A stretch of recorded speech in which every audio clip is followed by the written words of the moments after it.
لغة القرآن وخير نبي سكناها الروح كما أمي لغة القرآن وخير نبي سكناها الروح كما أمي.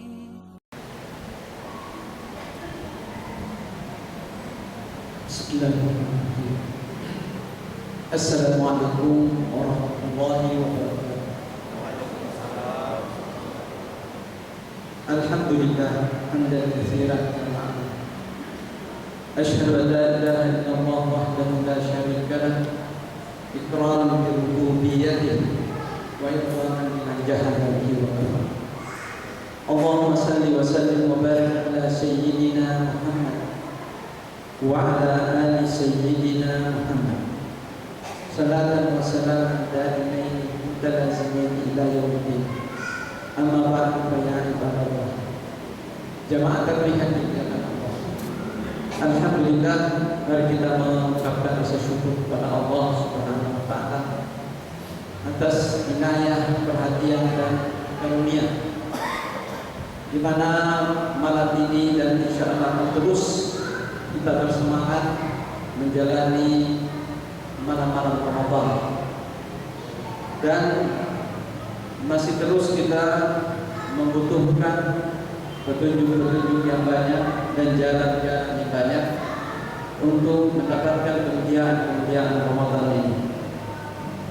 Kita belum sampai kepada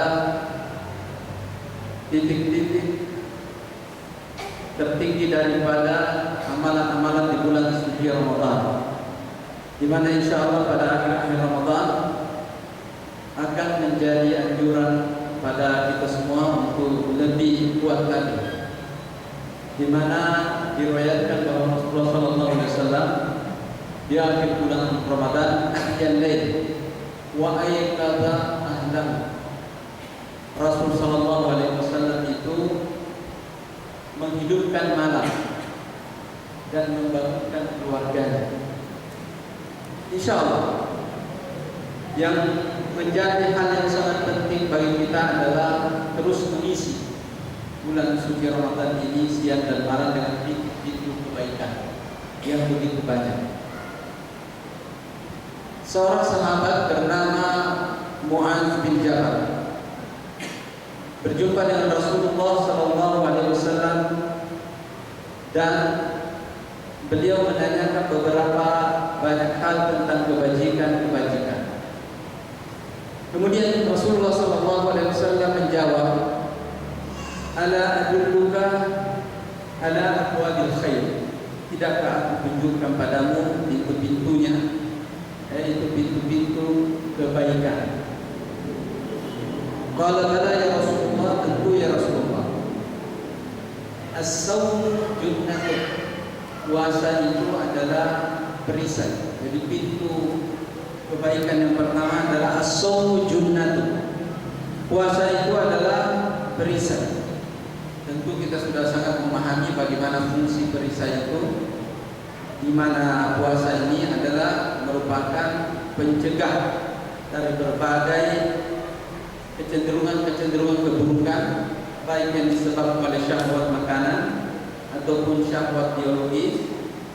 Yang jelas orang yang berpuasa dapat menahan diri, termasuk diantaranya adalah dapat menahan diri dari kemarahan, dari ketersinggungan, dari hal-hal yang membuat dia mendapatkan dosa dari Allah Subhanahu wa taala, termasuk menjaga amanah di antaranya. Dan saya kira ini kita sangat mengerti tentang ini. Kemudian pintu kebaikan yang kedua adalah as-sadaqatu tudfi'ul khatiyah kama yudfi'ul ma'un nar. Sedekah itu adalah pintu yang kedua, kata Nabi, adalah berfungsi untuk mematikan, ya, tudfi'ul khatiyah, mematikan kesalahan-kesalahan atau memadamkan kesalahan-kesalahan. Seakan-akan kesalahan ini adalah bagikan api. Ya. bagi manusia yang membahas. Rasul sallallahu alaihi wasallam memilih satu frase kata yang tepat, yaitu sedekah itu adalah mematikan kesalahan-kesalahan sebagaimana air mematikan api. Seperti itu. Apapun bentuk sedekah yang kita kerjakan, maka itulah pintu-pintu kebaikan yang akan mendapatkan pahala berlipat ganda di bulan suci Ramadan. Ada rasa iri yang timbul di kalangan sahabat yang tingkat ekonominya tidak sepadan dengan mereka-mereka yang berlebihan tentang masalah sedekah. Maka mereka ramai-ramai kepada Rasul sallallahu alaihi wasallam mencari keadilan di dalam melaksanakan amalan-amalan itu. Dalam salah satu hadis diungkapkan, para sahabat itu mengatakan kepada Nabi, "Zahaba ahlud dusuri bil ujuri, yusalluna kama nusalli, wa yasumuna kama nasum, wa yatasaddaquna bi huduli amwali." Orang-orang yang berada ya Rasulullah sudah dapat pahala yang banyak. Ya. Yang pertama, mereka salat dengan tekun, kita juga salat dengan tekun. Mereka puasa dengan penuh kehati-hatian, kita juga puasa dengan penuh kehati-hatian. Jadi masih sama. Mereka bersedekah dengan kelebihan-kelebihannya, materinya, sedangkan kami dari mana? Jadi kalau begitu kami kalah ya Rasulullah dari sisi pintu-pintu kebaikan ini.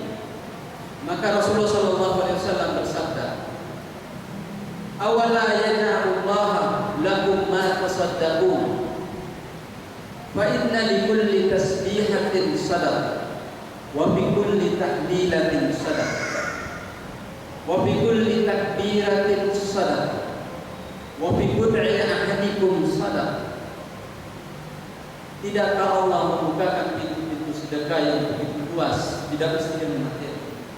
Sesungguhnya setiap orang yang bertasbih kepada Allah diberi pahala, bertahlil kepada Allah diberi pahala, bertakbir kepada Allah juga diberi pahala.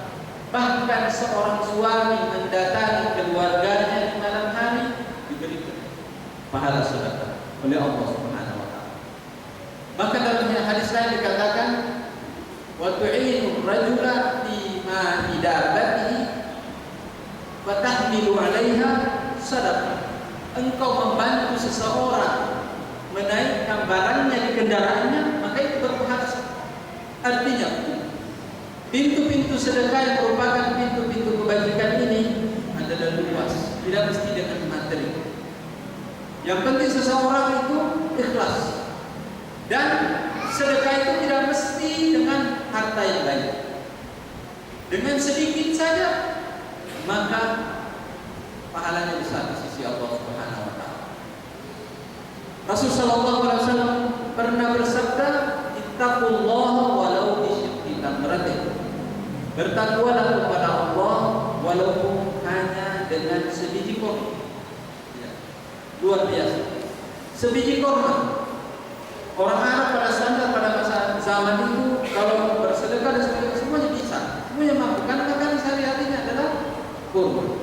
Ya, istilahnya kalau kita mungkin dengan sepiring nasi, bersedekah dengan sepiring nasi, tidak 2 piring. Ya, insya Allah semuanya bisa. Seperti itu. Ini pintu kebajikan yang kedua. Pintu kebaikan yang ketiga adalah salat malam. Wasalatul lail, kata Rasul sallallahu alaihi wasallam.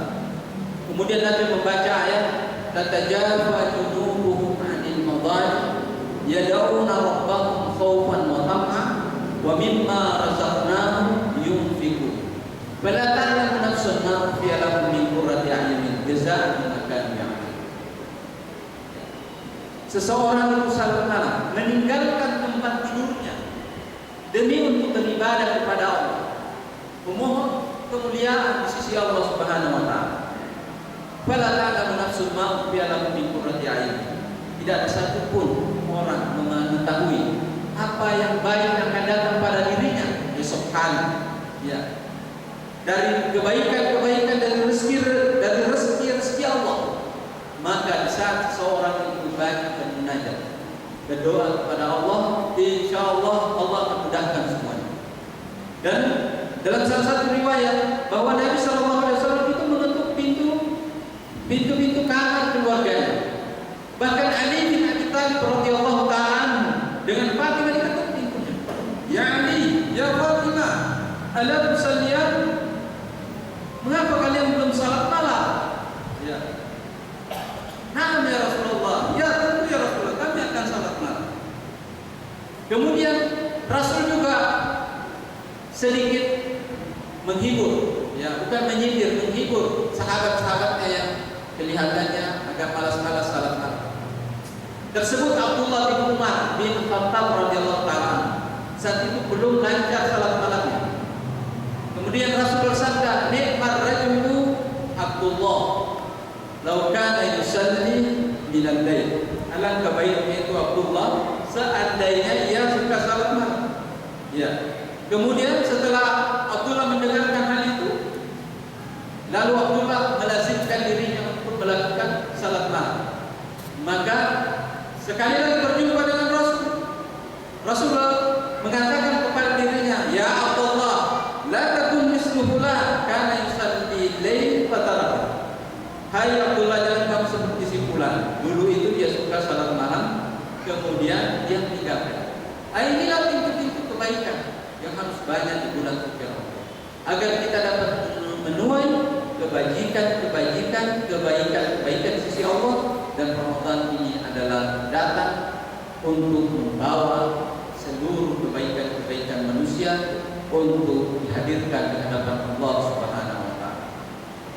Akhir kalam, hadanallahu wa iyyakum walhamdulillahi rabbil alamin. Wassalamualaikum warahmatullahi wabarakatuh. Lughatul Qur'ani wa khairi nabi, suknaha ar-ruh kama ummi. Lughatul Qur'ani wa khairi nabi, suknaha ar-ruh kama ummi.